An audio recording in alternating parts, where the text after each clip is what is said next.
तो हमने बड़े कठोर मन से ये निर्णय लिया है कि इस वर्ष जो लॉटरी के माध्यम से विद्यार्थियों को चयन होगा स्कूलों में और जब वो हमारे पास प्रवेश लेने आएंगे तो हम उनको प्रवेश नहीं देंगे। आने वाले दिनों में अगर एडमिशन नहीं होते हैं, बच्चों को शिक्षा का अधिकार कानून के तहत एडमिशन नहीं मिलते हैं, तो जो है कांग्रेस पार्टी उग्रता से आंदोलन करेगी और जितना उग्रता से घेराव करना पड़े हम करेंगे। देखिए, प्रदर्शन करने की आवश्यकता इसलिए पड़ी कि आरटी के अधिकार को कहीं ना कहीं खत्म करने का प्रयास शायद सरकार कर रही है।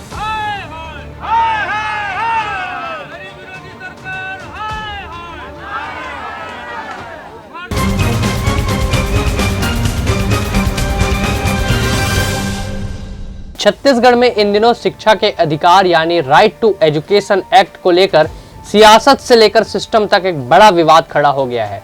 जहां एक तरफ सरकार गरीब बच्चों को उनका हक दिलाने की बात कर रही है, वहीं दूसरी तरफ प्राइवेट स्कूल एसोसिएशन खुलकर इसके विरोध में उतर आए हैं।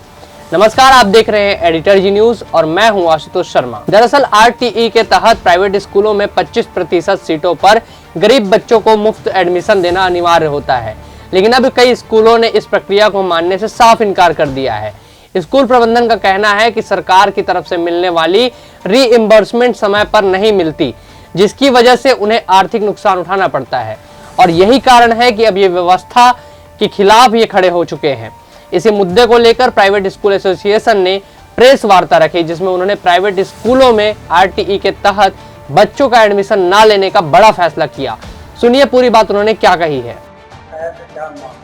पिछले 14 वर्षों से शिक्षा के अधिकार कानून, जिसको हम शॉर्ट में राइट टू एजुकेशन आरटी बोलते हैं, उसकी 14 वर्षों से प्रतिपूर्ति राशि नहीं बढ़ाई गई थी। 2011 में जब ये तय हुआ था कि सारे प्रदेश के स्कूल आरटी के विद्यार्थी लेंगे, तो वो राशि 7,000 रुपए पहली से 5वीं, 6वीं से 8वीं 11,500 रुपए तय की गई थी। पिछले 14 सालों से उसको नहीं बढ़ाया गया, तो हमने लगातार इनसे मांग की और जब हमारी मांग नहीं मानी गई तो हमने जुलाई 2025 में हाई कोर्ट में याचिका दायर की थी। याचिका पे निर्णय 19/9/2025 को आया, 19 सितंबर को, कि 6 माह के अंदर इनके आवेदन पर विचार किया जाए और इनकी प्रतिपूर्ति राशि बढ़ाई जाए। उसके बाद भी जब इन्होंने कोई संज्ञान नहीं लिया, तो 1 मार्च से हम असहयोग आंदोलन में हैं। अब इनके किसी नोटिस का, किसी पत्र का जवाब नहीं दे रहे हैं और हमारे से वो लगातार दबाव बना रहे हैं कि आप इसमें सहयोग करिए, उसमें सहयोग करिए। हमने बसें देनी भी बंद कर दी। लेकिन इस 1 महीने के असहयोग आंदोलन के बाद भी जब इन्होंने हमारे बातों का संज्ञान नहीं लिया, तो हमने बड़े कठोर मन से ये निर्णय लिया है कि इस वर्ष जो लॉटरी के माध्यम से विद्यार्थियों को चयन होगा स्कूलों में और जब वो हमारे पास प्रवेश लेने आएंगे तो हम उनको प्रवेश नहीं देंगे।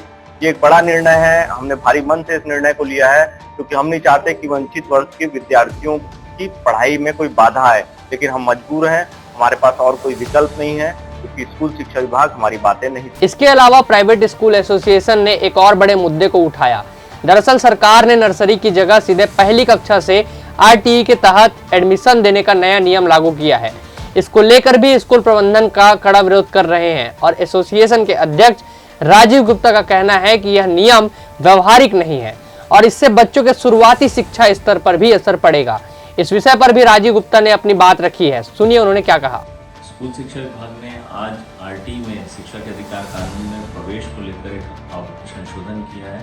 अब आरटी में प्रवेश जो आज संशोधन आया है उस हिसाब से सिर्फ कक्षा पहली में होगा। इससे पहले जो प्रवेश होते थे वो जो भी निजी स्कूल है उसकी एंट्री क्लास और कक्षा 1 दोनों में होते थे। ये नियम शायद स्कूल शिक्षा विभाग ने एक रूपता लाने के लिए लाया है, लेकिन नियमतः ये गलत है।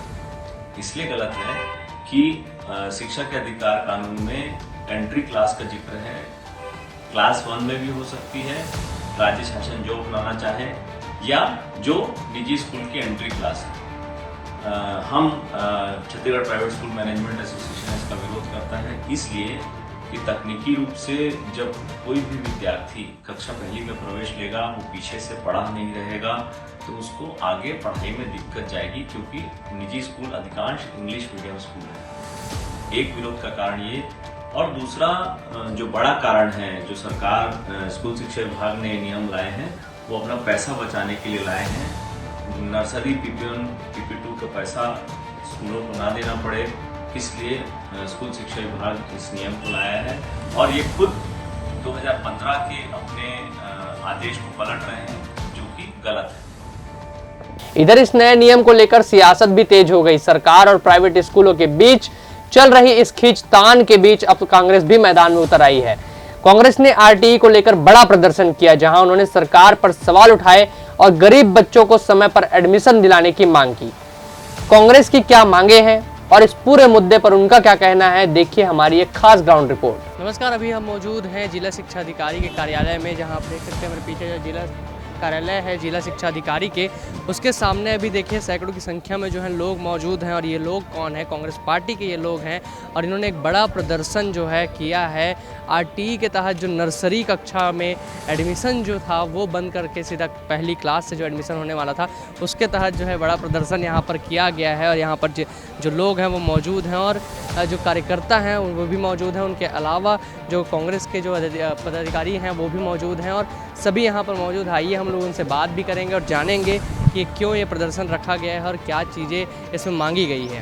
आकाश तिवारी मौजूद, आइए उनसे बात करते हैं। कैसा प्रदर्शन रहा है, क्या क्या रहा है? लगातार शिक्षा का अधिकार कानून को कमज़ोर किया जा रहा है। कांग्रेस पार्टी द्वारा गरीब बच्चों को शिक्षा का अधिकार मिले, गरीब का बच्चा भी प्राइवेट स्कूल में पढ़े, इसकी योजना थी। लेकिन आने जब से भाजपा सरकार है, ये लगातार कमज़ोर किया जा रहा है इस कानून को। और लगातार जो आज ज़मीन में स्थिति है कि रायपुर शहर के प्राइवेट स्कूल में एडमिशन्स नहीं हो रहे हैं, उसी मांग को लेकर श्री कुमार मेनन जी के नेतृत्व में हम यहाँ पहुँचे थे। आज ज्ञापन दिया गया है, आने वाले दिनों में अगर एडमिशन नहीं होते हैं, बच्चों को शिक्षा का अधिकार कानून के तहत एडमिशन नहीं मिलते हैं, तो जो है कांग्रेस पार्टी उग्रता से आंदोलन करेगी और जितना उग्रता से घेराव करना पड़े हम करेंगे। क्या कारण है कि नर्सरी को बंद करके यहाँ सोच है, गरीब मोदी सरकार है, ये चाहती है कि केवल जो है सरकार जो है कमज़ोर करना चाहती है आरटीई कानून को, इसीलिए इतना बड़ा प्रदर्शन मानते हैं इसको? आज तो सरकार को ज्ञापन था, ज्ञापन देने हम लोग पहुँचे थे। अगर सरकार लगती नहीं करेगी तो मंत्री घेराव भी करना पीछे नहीं हटेंगे हम लोग। बिल्कुल, तो बड़ा प्रदर्शन और हो सकता है, मंत्री के जो है बंगले का घेराव भी किया जा सकता है अगर इस पर एक्शन नहीं होता। तो और भी कुछ लोग उनसे भी बात करेंगे, हमारे साथ आप भी बने रहिए। तो अभी शिव शंकर मेनन जी भी हमारे साथ मौजूद है, उनसे बात करते हैं कैसा प्रदर्शन मानते हैं। बहुत बड़ा प्रदर्शन है। देखिए, प्रदर्शन करने की आवश्यकता इसलिए पड़ी कि आरटीई के अधिकार को कहीं ना कहीं खत्म करने का प्रयास शायद सरकार कर रही है। आरटीई के तहत मनमोहन सिंह जी ने राहुल गांधी जी के प्रयासों से ये निर्णय लिया था कि नर्सरी से लेकर 12th तक की पढ़ाई बच्चों को आरटीई के तहत होगी और उसके लिए प्राइवेट स्कूल के स्टैंडर्ड पर वहाँ पर बच्चों को पढ़ाई करने का अवसर मिलेगा और वो निःशुल्क पढ़ाई होगी। लेकिन ये सरकार नर्सरी PP1 PP2 में आरटीई को ख़त्म कर रही है और ख़त्म करके क्लास 1 में भर्ती करने की बात कर रही है। जब क्लास 1 में आप भर्ती करोगे तो बच्चा नर्सरी PP1 PP2 कहाँ पढ़ेगा? ये सरकार को सोचना चाहिए। तो हमको कहीं ना कहीं लगता है कि 70-75 हज़ार के जो एडमिशन होने हैं उसके जगह मात्र 19-20 हज़ार बच्चों के एडमिशन होने वाले हैं।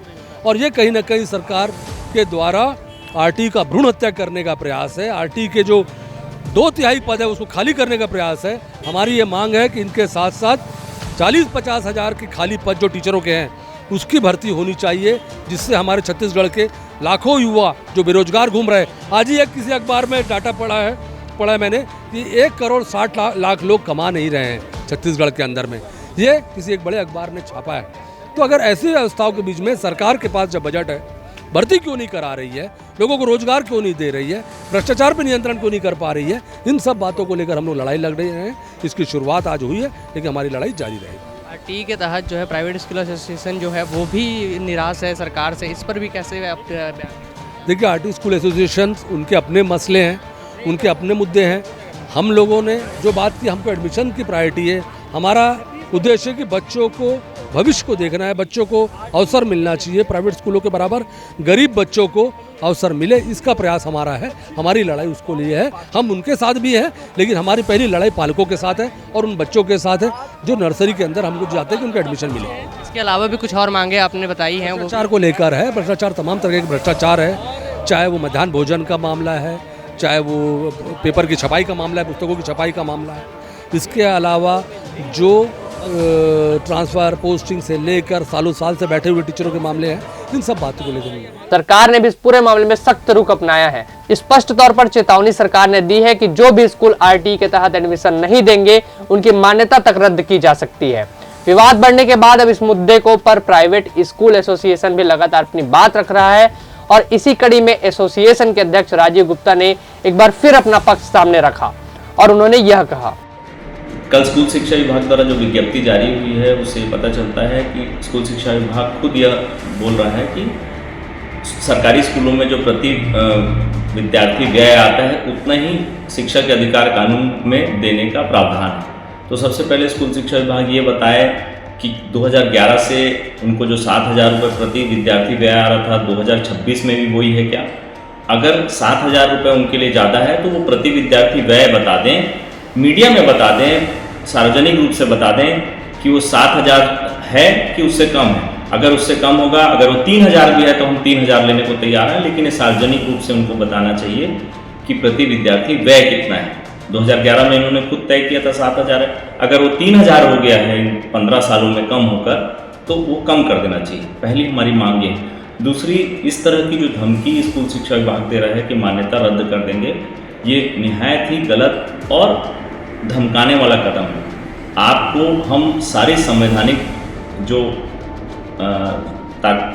सुविधा उपलब्ध है हमको, जो जिस तरीके से हम उसको उपयोग कर सकते हैं वो कर रहे हैं। असहयोग आंदोलन किसी तरीके से गलत नहीं है, ये आगे भी जारी रहेगा। इसलिए जारी रहेगा कि इसमें कोर्ट का भी आदेश है, या कोर्ट में लिख के दे देंगे कि हम नहीं कर सकते, उसके बाद जो रास्ते पूरी प्रदेश कार्यकारिणी तय करेगी वो हम करेंगे। धन्यवाद। अब यह मामला सिर्फ शिक्षा का नहीं बल्कि व्यवस्था और जिम्मेदारी की भी बड़ी परीक्षा बन चुका है। जहां एक और बच्चे का भविष्य दांव पर है तो दूसरी ओर सिस्टम की जवाबदेही भी सवाल के घेरे में है। अब देखना होगा कि इस विवाद में आगे कौन सा मोड़ लेता है, और सबसे अहम बात, इस खींचतान के बीच गरीब बच्चों को उनका हक समय पर मिल पाएगा या नहीं। तब तक के लिए बने रहिए हमारे साथ, देखते रहिए एडिटर जी न्यूज। अगर यह वीडियो आपको पसंद आया इस वीडियो को लाइक करें, हमारे चैनल को सब्सक्राइब करें, इस वीडियो पर अपनी राय कमेंट करके हमें जरूर बताएं। इसके अलावा अन्य सोशल मीडिया प्लेटफॉर्म्स पर हमें फॉलो करें। नमस्कार, जय जोहार।